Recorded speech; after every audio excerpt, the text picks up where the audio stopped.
നമസ്കാരം. യുഗങ്ങൾ മാറിമറിഞ്ഞാലും മാറാത്ത ഒന്നാണ് മനുഷ്യമനസ്സിന്റെ കുടിലതകൾ. അഖണ്ഡ ഭാരതത്തിന്റെ ശില്പി, ബുദ്ധിരാക്ഷസനായ ആചാര്യ ചാണക്യൻ തന്റെ നീതിശാസ്ത്രത്തിലൂടെ ലോകത്തിന് പകർന്നു നൽകിയത് വെറും വാക്കുകളല്ല, മറിച്ച് ജീവിതം പടുത്തുയർത്താനുള്ള അഗ്നിമന്ത്രങ്ങളാണ്. ഒരു പുരുഷന്റെ സൗഭാഗ്യം അവന്റെ പുണ്യവതിയായ ഭാര്യയിലാണ്. എന്നാൽ ഒരു സർപ്പത്തെപ്പോലെ ചതിയൊളിപ്പിച്ചു വയ്ക്കുന്ന സ്ത്രീ ഒരു സാമ്രാജ്യത്തെപ്പോലും തകർത്തെറിയും. ചരിത്രത്തിന്റെ താളുകളിൽ നിന്നും പുരാണങ്ങളിലെ ദൃഷ്ടാന്തങ്ങളിൽ നിന്നും പാഠം ഉൾക്കൊണ്ട് വിശ്വസ്തതയില്ലാത്ത പങ്കാളിയുടെ 7 ലക്ഷണങ്ങൾ ആചാര്യൻ എപ്രകാരം വിവരിക്കുന്നു എന്ന് നമുക്ക് നോക്കാം. ജാഗ്രത പാലിക്കുക. ഈ അറിവ് നിങ്ങളെ നാശത്തിൽ നിന്ന് രക്ഷിച്ചേക്കാം. 1. അനാവശ്യമായ രഹസ്യങ്ങൾ. സീക്രസി. ഒന്നാമതായി അനാവശ്യമായ രഹസ്യങ്ങളാണ്. ഒരു ഉത്തമയായ ഭാര്യ തന്റെ ഭർത്താവിൽ നിന്നൊന്നും മറച്ചുവെക്കില്ല. ദാമ്പത്യമെന്നത് 2 ശരീരവും ഒരാത്മാവും പോലെ സുതാര്യമായിരിക്കണമെന്നാണ് ഭാരതീയ സങ്കല്പം. എന്നാൽ ചതിക്കുന്ന സ്ത്രീ തന്റെ നീക്കങ്ങൾ അതീവ രഹസ്യമായി സൂക്ഷിക്കുന്നു. ചോദ്യം ചെയ്യപ്പെടുമ്പോൾ അവൾ പെട്ടെന്ന് പ്രകോപിതയാവുകയും കാര്യങ്ങൾ വളച്ചൊടിക്കുകയും ചെയ്യുന്നു. അവളുടെ സംസാരങ്ങളോ യാത്രകളോ സൗഹൃദങ്ങളോ നിഗൂഢമായി മാറുന്നു. വിശ്വാസത്തിനു മുകളിൽ നിഴലുകൾ വീഴുമ്പോൾ അവിടെ ചതിയുടെ വിത്തുകൾ പാകപ്പെടുന്നു. പുരാതനകാലം മുതൽക്കേ രഹസ്യങ്ങൾ സൂക്ഷിക്കുന്ന സ്വഭാവം ബന്ധങ്ങളുടെ തകർച്ചയ്ക്ക് കാരണമായിട്ടുണ്ട്. ഉള്ളിലൊന്നുവെച്ച് പുറമെ മറ്റൊന്ന് കാണിക്കുന്നത് വിനാശകരമാണ്. സത്യം പറയുന്നതിൽ അവൾ ഭയപ്പെടുന്നുണ്ടെങ്കിൽ അവിടെ പാപത്തിന്റെ അംശമുണ്ടെന്ന് കരുതണം. സ്വന്തം ഭർത്താവിനോട് പോലും സത്യസന്ധത പുലർത്താത്തവൾക്ക് മറ്റാരോടോ ഉള്ള ഉത്തരവാദിത്വം വർദ്ധിച്ചിരിക്കുന്നു എന്ന് വേണം കരുതാൻ. കൗരവസഭയിൽ ശകുനിയുടെ ചതിപ്രയോഗങ്ങളെ പിന്തുണച്ച ഗാന്ധാരത്തിലെ ചില ഗൂഢാലോചനകൾ പോലെ ഉള്ളിലൊന്നുവെച്ച് പുറമെ മറ്റൊന്നു പ്രവർത്തിക്കുന്നത് നാശത്തിന്റെ തുടക്കമാണ്. ആചാര്യൻ ഇപ്രകാരം പറയുന്നു: അനൃതം സാഹസം മായ, മൂർഖത്വം അതിലുബ്ധത, അശുചിത്വം ദയാഹീനത്വം, സ്ത്രീണാം ദോഷാഹ സ്വഭാവജാഹ്. നുണ പറയുക, സാഹസികമായി തെറ്റുകൾ ചെയ്യുക, ചതി, വിഡ്ഢിത്തം, അമിതമായ ആർത്തി, അശുദ്ധി, ദയയില്ലായ്മ എന്നിവ തെറ്റായ വഴിയിൽ സഞ്ചരിക്കുന്നവ സ്ത്രീകളുടെ സ്വാഭാവിക ദോഷങ്ങളാണ്. 2. ഭർത്താവിനോടുള്ള ബഹുമാനക്കുറവും പരിഹാസവും. Lack of respect. ഭർത്താവിനെ മറ്റുള്ളവരുടെ മുന്നിൽ തരം താഴ്ത്തി സംസാരിക്കുകയോ അവഹേളിക്കുകയോ ചെയ്യുന്നത് ഒരു പ്രധാന ലക്ഷണമാണ്. അവളുടെ മനസ്സിൽ മറ്റൊരാൾക്ക് സ്ഥാനം ലഭിക്കുമ്പോൾ സ്വന്തം ഭർത്താവ് വെറുമൊരു തടസ്സമായി അവൾക്ക് തോന്നിത്തുടങ്ങുന്നു. ബഹുമാനം നഷ്ടപ്പെടുന്നിടത്ത് പ്രണയവും വിശ്വാസവും നിലനിൽക്കില്ല.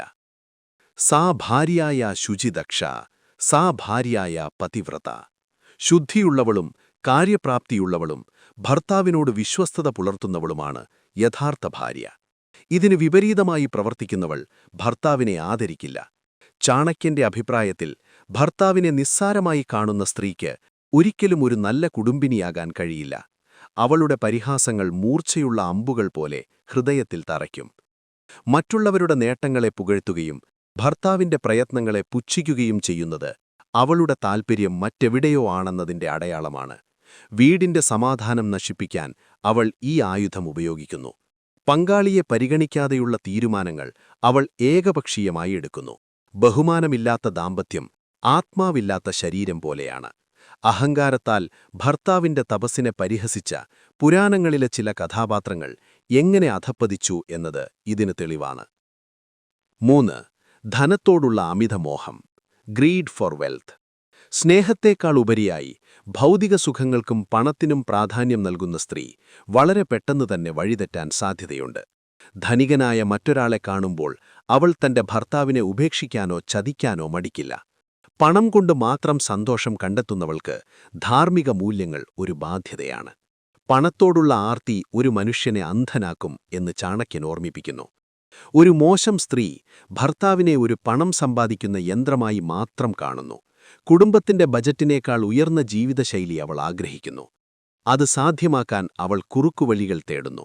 ലളിത ജീവിതത്തെ അവൾ വെറുപ്പോടെയാണ് കാണുന്നത്. മോഹങ്ങൾ അവസാനിക്കാത്ത ഒരിടത്ത് സമാധാനമുണ്ടാകില്ല. പണത്തിനുവേണ്ടി ആത്മാഭിമാനം വിൽക്കുന്നവൾ കുടുംബത്തിന്റെ നാശത്തിന് വഴിതെളിയിക്കുന്നു. ആചാര്യന്റെ വാക്കുകൾ ശ്രദ്ധിക്കുക. ലോഭമർത്ഥേന ഗൃഹീയാത് സ്തബ്ധമഞ്ജലി കർമ്മണ. ലോഭിയായവനെ, അതായത് ആർത്തിയുള്ളവനെ പണം നൽകി വശപ്പെടുത്താം. അതുപോലെ ധനമോഹിയായ ഒരു സ്ത്രീ പണത്തിനുവേണ്ടി ധർമ്മം കൈവിടും. സ്വർണമാനെ മോഹിച്ച സീതയുടെ ആഗ്രഹം രാവണന് വഴി തുറന്നതുപോലെ അറിയാതെയുള്ള തെറ്റാണെങ്കിലും അമിതമോഹം വിപരീത ബുദ്ധിയുള്ളവരിൽ ചതിയുടെ വിത്തുകൾ പാകുന്നു. നാലാമതായി, സംസാരത്തിലെ പരുഷത, ഹാഷ് ലാംഗ്വേജ്. ഭർത്താവിനോട് സംസാരത്തിൽ പരുഷത നിറയച്ച, കാരണമില്ലാതെ കലഹിക്കുക, ഭർത്താവിനോട് പരുഷമായി സംസാരിക്കുക എന്നിവ ഒരു കാലത്ത് സ്നേഹനിധിയായ ഒരു സ്ത്രീയുടെ മാറ്റത്തെ സൂചിപ്പിക്കുന്നു. അവളുടെ ഹൃദയം മറ്റെവിടെയോ ആണെന്നതിന്റെ തെളിവാണ്. വാക്കുകൾ ഒരു മനുഷ്യന്റെ ഉള്ളിലിരിപ്പ് വ്യക്തമാക്കുന്നു. വാച്ചാ മുഖേ മധുരത, ഹൃദയേ തു ഹാലാഹളം. വാക്കുകളിൽ മധുരവും ഹൃദയത്തിൽ ഹാലാഹള വിഷവും സൂക്ഷിക്കുന്നവരെ തിരിച്ചറിയുക. സ്നേഹം നിറഞ്ഞ ഹൃദയത്തിൽ നിന്ന് കഠിനമായ വാക്കുകൾ പുറപ്പെടില്ല. എന്നാൽ ചതിയുടെ പാതയിൽ സഞ്ചരിക്കുന്നവർ തങ്ങളുടെ അസ്വസ്ഥത പ്രകടിപ്പിക്കാൻ പരുഷമായ ഭാഷ ഉപയോഗിക്കുന്നു. ശാന്തമായി സംസാരിക്കേണ്ട ഇടത്തുപോലും അവൾ ശബ്ദമുയർത്തുന്നു.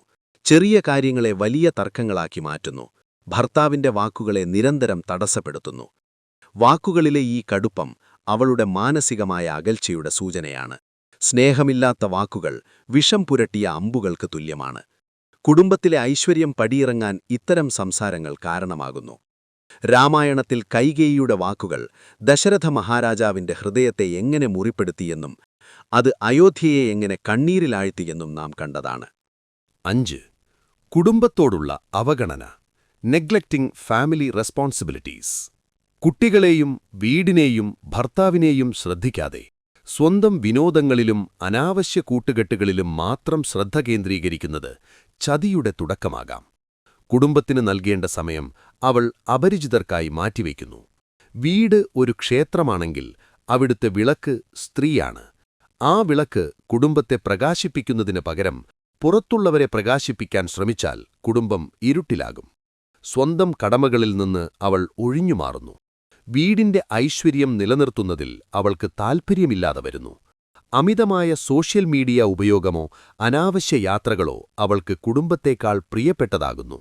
കുട്ടികളുടെ ആവശ്യങ്ങളെ അവഗണിക്കുകയും സ്വന്തം സുഖത്തിന് മുൻഗണന നൽകുകയും ചെയ്യുന്നു.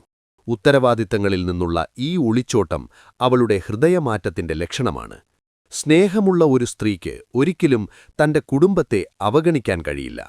സ്വന്തം മക്കൾക്കിടയിൽ വിവേചനം കാണിച്ച് കുടുംബത്തിന്റെ കെട്ടുറപ്പ് തകർത്ത ഗാന്ധാരിയുടെ ചില നിസ്സംഗതകൾ കുരുക്ഷേത്ര യുദ്ധത്തിലേക്ക് വരെ കാര്യങ്ങളെ എത്തിച്ചു എന്ന് നാം ഓർക്കുക. ആചാര്യന്റെ വാക്കുകൾ ശ്രദ്ധിക്കുക. ത്യജേദേകം കുലസ്യാർത്ഥേ ഗ്രാമസ്യാർത്ഥേ കുലം ത്യജേത്. ഒരു കുടുംബത്തിനുവേണ്ടി ഒരാളെ ഉപേക്ഷിക്കാം, എന്നാൽ കുലത്തെ നശിപ്പിക്കുന്ന സ്ത്രീയെ തിരിച്ചറിഞ്ഞ് അകലം പാലിക്കണം. ഇത് ചാണക്യന്റെ ഏറ്റവും വലിയ മുന്നറിയിപ്പാണ്. 6. അനാവശ്യമായ സൗഹൃദങ്ങൾ, ക്വസ്റ്റ്യനബിൾ ഫ്രണ്ട്ഷിപ്സ്. ഒരു സ്ത്രീ തന്റെ സ്വഭാവത്തെ മോശമായി സ്വാധീനിക്കുന്ന സ്ത്രീകളുമായോ പുരുഷന്മാരുമായോ നിരന്തരം സമ്പർക്കം പുലർത്തുന്നത് അവിശ്വസ്തതയുടെ ലക്ഷണമാണ്. ദുഷ്ടരായ സുഹൃത്തുക്കൾ അവളെ വഴിതെറ്റിക്കുന്നു. കൂട്ടുകെട്ടാണ് ഒരു മനുഷ്യനെ രൂപപ്പെടുത്തുന്നത് എന്ന് ചാണക്യൻ എടുത്തു പറയുന്നുണ്ട്. തെറ്റായ ചിന്താഗതിയുള്ള സുഹൃത്തുക്കൾ ദാമ്പത്യത്തിലെ വിള്ളലുകൾ വലുതാക്കാൻ പ്രേരിപ്പിക്കും. ഭാര്യ ഭർത്താവിനേക്കാൾ കൂടുതൽ സമയം ഇത്തരം സുഹൃത്തുക്കൾക്കായി ചിലവഴിക്കുന്നു. ഈ സൗഹൃദങ്ങൾ പലപ്പോഴും രഹസ്യ സ്വഭാവമുള്ളവയായിരിക്കും. ഭർത്താവിനെക്കുറിച്ച് പരാതികൾ പറയാൻ അവൾ ഈ വേദികൾ ഉപയോഗിക്കുന്നു. സമൂഹത്തിൽ മോശമായി അറിയപ്പെടുന്നവരുമായി അവൾ ബന്ധം സ്ഥാപിക്കുന്നു. അവിശ്വസ്തതയുടെ ലോകത്തേക്ക് നയിക്കുന്ന പാലങ്ങളായി ഇത്തരം സൗഹൃദങ്ങൾ മാറുന്നു. ശരിയായ സൗഹൃദം കുടുംബത്തിന് നന്മ നൽകുന്നു, എന്നാൽ തെറ്റായ ഒന്ന് നാശത്തിന് വഴിവരുക്കുന്നു. സംസർഗാദ്യാദി ദോഷോ വാ ഗുണോ വാ. കൂട്ടുകെട്ടിലൂടെയാണ് ഒരാളിൽ ഗുണങ്ങളും ദോഷങ്ങളും വന്നുചേരുന്നത്. മോശമായ കൂട്ടുകെട്ട് സ്ത്രീയെ ചതിയിലേക്ക് നയിക്കുന്നു.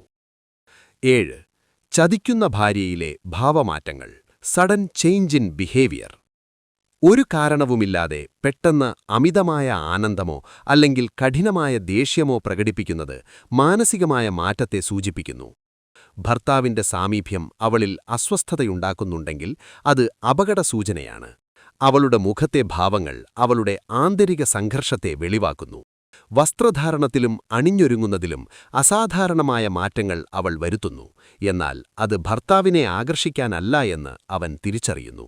സംസാരത്തിലും പെരുമാറ്റത്തിലും ഒരുതരം അഭിനയം പ്രകടമാകുന്നു. ചിലപ്പോൾ അനാവശ്യമായി സ്നേഹം പ്രകടിപ്പിച്ച് അവൾ തന്റെ തെറ്റുകൾ മറയ്ക്കാൻ ശ്രമിക്കുന്നു. അവളുടെ കണ്ണുകൾ നേരിട്ടു നോക്കാൻ അവൾ മടിക്കുന്നു. സ്നേഹം കുറയുകയും കൃത്രിമത്വം കൂടുകയും ചെയ്യുന്നത് ഒരു ബന്ധത്തിന്റെ അവസാനത്തെയാണ് സൂചിപ്പിക്കുന്നത്. പ്രകൃതിയിൽ മിന്നൽ പിണരുകൾ കൊടുങ്കാട്ടിന് മുൻപുള്ള സൂചനയായതുപോലെ ഈ മാറ്റങ്ങൾ ഒരു വലിയ തകർച്ചയുടെ മുന്നോടിയാണ്. മായയാൽ രൂപം മാറുന്ന അസുര സ്ത്രീകളെപ്പോലെ ഭാവം മാറുന്നവർ ഹൃദയത്തിൽ മറ്റൊരു ലക്ഷ്യം സൂക്ഷിച്ചുണ്ടാകാം. ആചാര്യന്റെ വാക്കുകൾ ശ്രദ്ധിക്കുക. സ്ത്രീണാം ദ്വിഗുണം ആഹാരോ ബുദ്ധിസ്താസാം ചതുർഗുണ സാഹസം ഷഡ്ഗുണം ചൈവ കാമോ അഷ്ടഗുണമുച്യതേ. ഒരു സ്ത്രീ പുരുഷനേക്കാൾ ബുദ്ധിശക്തിയുള്ളവളാണ്. അതുകൊണ്ടുതന്നെ അവൾ ചതിക്കാനിറങ്ങിയാൽ അത് കണ്ടുപിടിക്കുക അസാധ്യമാണ്. അവൾ തന്റെ ആഗ്രഹങ്ങൾക്കായി ഏതറ്റം വരെയും പോകും. ഓർക്കുക, ആചാര്യ ചാണക്യന്റെ ഈ നീതിസൂക്തങ്ങൾ വെറും ആരോപണങ്ങളല്ല, മറിച്ച് തകരാൻ പോകുന്ന കുടുംബങ്ങളെ രക്ഷിക്കാനുള്ള മുൻകരുതലുകളാണ്. ധർമ്മം കാക്കുന്നവനെ ധർമ്മം തിരികെ കാക്കുന്നു. വിശ്വസ്തതയുടെയും സ്നേഹത്തിന്റെയും അടിസ്ഥാനത്തിൽ പടുത്തുയർത്താത്ത ഏതൊരു ബന്ധവും മണലിൽ തീർത്ത കൊട്ടാരം പോലെ തകർന്നടിയും. നിങ്ങളുടെ കണ്ണുകൾ തുറന്നിരിക്കട്ടെ, ബുദ്ധി ഉണർന്നിരിക്കട്ടെ. ഒരു സ്ത്രീക്ക് കുടുംബത്തെ സ്വർഗമാക്കാനും നരകമാക്കാനും സാധിക്കുമെങ്കിൽ ആ സ്വർഗത്തെ സംരക്ഷിക്കേണ്ട ബാധ്യത വിവേകിയായ പുരുഷന്റേതാണ്. തിന്മയെ തിരിച്ചറിഞ്ഞ് അകറ്റി നിർത്തുന്നതാണ് മഹത്തായ ധർമ്മം. ഈ പുരാതന വിവേകം നിങ്ങളുടെ ജീവിതത്തിൽ വെളിച്ചമാകട്ടെ. നിങ്ങളുടെ കുടുംബങ്ങളിൽ സമാധാനം നിറയട്ടെ. ജയ് ഭാരത്.